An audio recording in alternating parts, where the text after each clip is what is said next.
It wasn't the kind of morning you'd expect to end with a military transport plane shaking the neighborhood like a blender full of gravel. No, it started quiet, too quiet for Willow Creek, where the biggest drama is usually someone's mailbox leaning 2 degrees off-center. I'm standing in my driveway, sipping coffee that's already gone cold when the air starts to hum. Not a gentle hum, mind you, but the kind that rattles your fillings and sets off every car alarm on the block. I squint at the sky, a grin creeping across my face. That's my ride, right on schedule. Officer Harper, poor guy, is already on his radio, voice cracking. Dispatch, you're not going to believe this. We need, air traffic control? Maybe the Pentagon? Hell, send a battleship. Let's rewind, because this whole circus complete with a C-130 Hercules treating my street like a makeshift runway and start with a roar. It started with Linda. Of course it was Linda. It's a Saturday, the kind of perfect, sunny day that makes you forget the slog of Wednesday's endless VY Deo calls. All I wanted was to finish my coffee, maybe heat up some leftover pizza from Tuesday. I sure didn't plan on orchestrating something that'd land me on every watch list from here to D.C. by lunchtime. Life in Willow Creek's Homeowners Association is usually just a parade of small-time power trips, and Linda Peterson, our HOA queen, is the Grand Marshal. Linda's the type who'd measure your grass with a ruler and write you up if it's a 1/4 inch too long. Sunglasses perched on her head like a crown, clipboard glued to her hand. She's got this eerie knack for spotting a crooked shutter from 3 streets over. Once, she tried to find me because my garden frog statue looked disrespectful. A frog, holding a tiny shovel.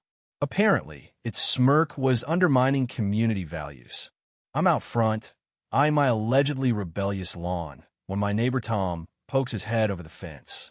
Tom solid keeps to himself, mostly to avoid Linda's wrath. Heard the vaccine truck's finally coming today, he says, sounding half hopeful, half braced for disaster. About damn time. Yeah, I say, sipping my coffee. Told my dad to swing by, get the shot, maybe enjoy a weekend without Linda slapping a violation notice on my trash cans. Tom chuckles, but it's grim. You think she'll make it that easy? It's Linda. I shrug, but deep down I know he's right. In Willow Creek, dreams of a peaceful Saturday get served with a cease and desist. Sure enough, about 20 minutes later, a big RV rolls into our cul-de-sac. County Health Air VY says, vaccines here plastered on its side. Neighbors start trickling out, masks on, eyes bright with relief. It's been a brutal year, and this feels like a small win. Then, like a hawk zeroing in on a wounded rabbit, Linda swoops in. She storms out of her pristine yard, clipboard raised like a battle axe, sunglasses glinting like a VY Lane's laser. Excuse me. Her voice slices through the morning calm like a chainsaw. You cannot park that here. The driver, a weary guy in scrubs, leans out. Ma'am, we're administering COVID vaccines. We've got county clearance. Linda puffs up, a tiny, furious balloon ready to pop. The county doesn't override Willow Creek HOA bylaws. I see no prior approval from the Aesthetic Oversight Board for a vehicle this size. Section 3, subsection C, clearly states, I groan. My Saturday's officially toast. Linda, I say, strolling over, trying to keep my cool despite the caffeine barely hitting my system. It's a vaccine truck. People need this. Pandemic, remember? She spins on me, eyes like icicles. James, this is official HOA business. Your input is irrelevant unless you're on the agenda for next month's meeting, which, by the way, you skipped last week. She taps her clipboard. And your lawn's a mess. Those weeds are a blatant violation. My lawn. I can feel my temple throbbing. We're in a global health crisis. People are here to protect their families. And you're whining about my grass? Order, James, she snaps, voice climbing. If we allow one unpermitted vehicle, what's next? Taco trucks? Circus tents? It's a straight path to anarchy in Willow Creek. The driver's while VYing papers, trying to reason with her. Linda's not budging. She plants herself in front of the RV, a 5'2" roadblock of pure stubbornness, ranting about axle weight and asphalt damage. My phone buzzes. It's Dad. James, I'm almost there. but Mrs. Larson just called, said some nuts blocking the vaccine truck. That true? I need the shot, son. Your uncle's still swearing it's a plot to track us with microchips. I glance at Linda, then at the sky, then back at Linda, and that's when a tiny, reckless spark of an idea ignites in my brain. Dad, I say, my voice eerily calm, don't worry.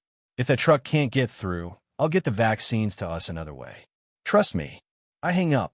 Tom's staring at me, eyebrow raised. She wants to play hardball over parking rules. I mutter.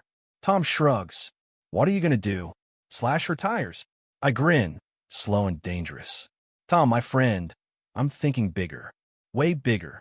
I step away, phone in hand, and find a quiet spot by my sassy frog statue. I dial. Rusty, it's Jim. Yeah, Jim Carter. Been a minute. I've got a unique situation today. Rusty's voice is like sandpaper on asphalt, gruff, but reliable.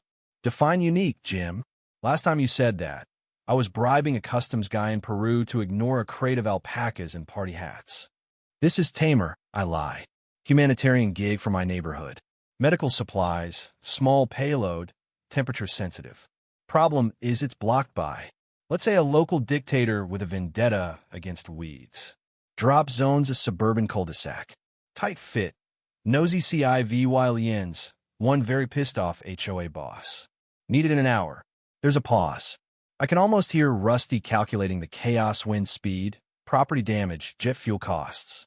Jim, he says finally, this is batshit crazy. You know that, right? I nod, though he can't see me.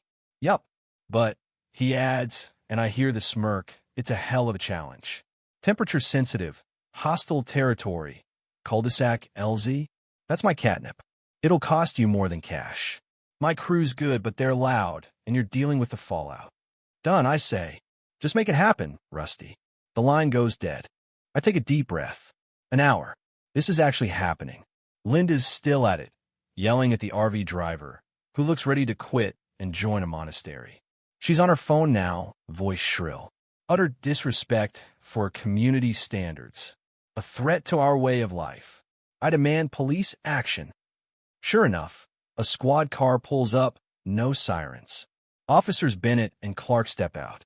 Bennett's young, still got that rookie shine. Clark's older, with the tired eyes of someone who's seen it all twice. Linda charges them, clipboard while VYing. Officers, thank God.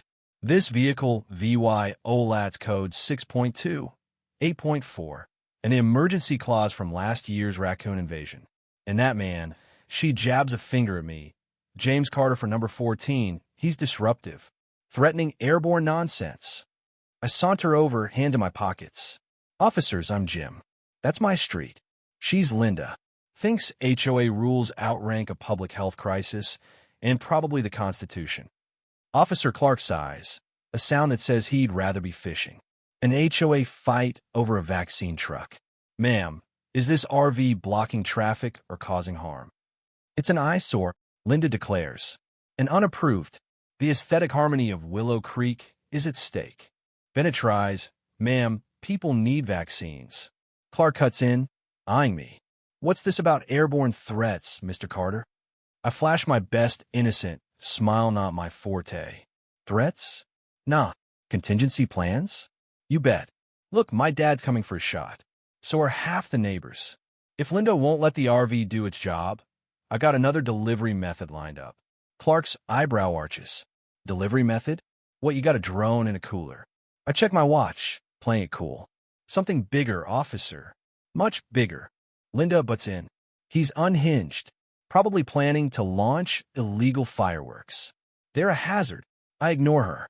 Officer Clark, I say, locking eyes.